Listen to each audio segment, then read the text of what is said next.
नमस्कार, दर्श न्यूज देख रहे हैं आप। मैं हूं अमित कुमार। जैसे जैसे लोकसभा चुनाव के दिन नजदीक आते जा रहे हैं, वैसे वैसे राजनीतिक पार्टियां एक दूसरे पार्टियों पे आरोप प्रत्यारोप का दौर लगाती नजर आ रही है।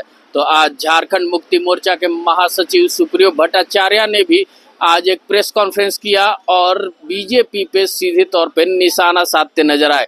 कहे कि सीधी तौर पे ईडी का ये दुरुपयोग कर रहे हैं।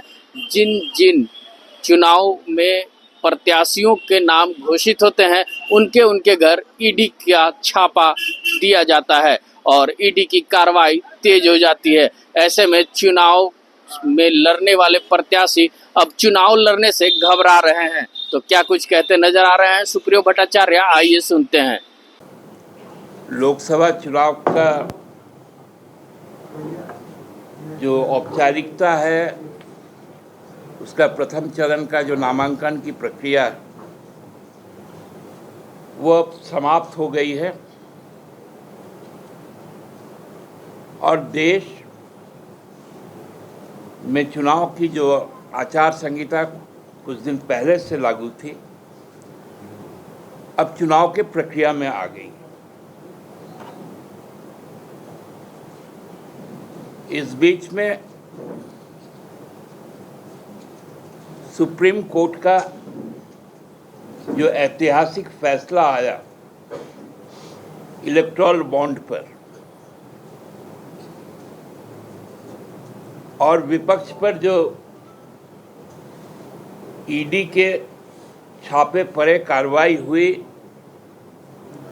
नेताओं को जेल के अंदर किया गया, चुनाव में हार का डर इस प्रकार का है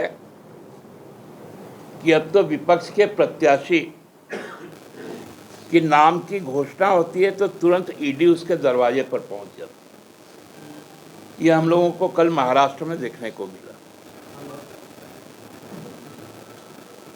बहुत सारे साथी पूछेंगे आप लोग कब प्रत्याशी की घोषणा करेंगे, तो इसलिए मैं आगाम कह दे रहा हूं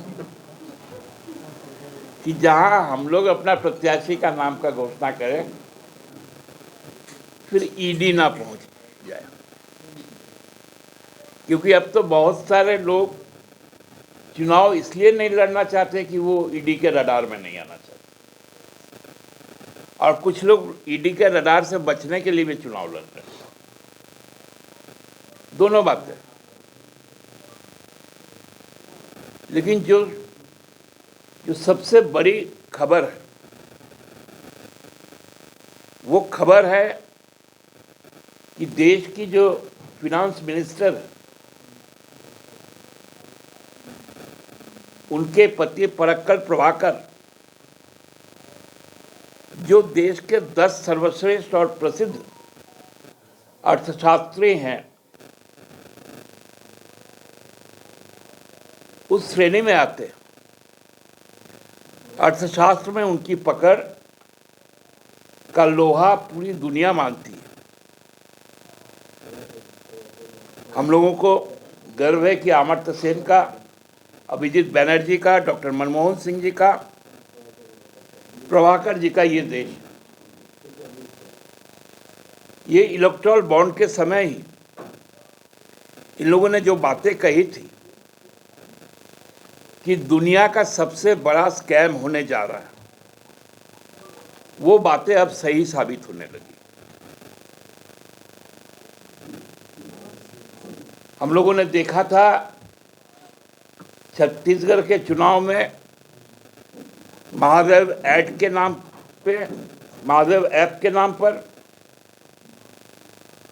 चुनाव लड़ा गया। अभी दिल्ली में कथित शराब घोटाले के स्कैम आए, जो अब सामने आ रहा है कि जो स्कैम में जो मुख्य किरदार है, जो सरकारी गवाह भी, वो पहला इलेक्टोरल बॉन्ड खरीदकर टीडीपी को देता है, जो भाजपा के सहयोगी है। दूसरी बार बॉन्ड खरीदकर बीआरएस को देता है, और जब शराब कांड को रचा जाता है और एक लोकतांत्रिक सरकार और पार्टी को समाप्त करने के लिए उसको हथियार के तौर पे लेती है, तब वो 55 करोड़ रुपया भाजपा को देती है।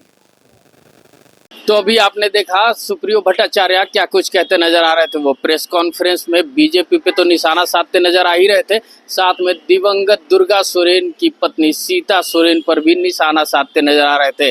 कहा कि दुर्गा सोरेन की मौत स्वाभाविक हुई है, उस पर कोई जांच नहीं होनी चाहिए। ऐसे ही तमाम खबरों के साथ जुड़े रहने के लिए हमारे चैनल को लाइक एंड सब्सक्राइब जरूर करें। अमित कुमार, दर्श न्यूज, रांची।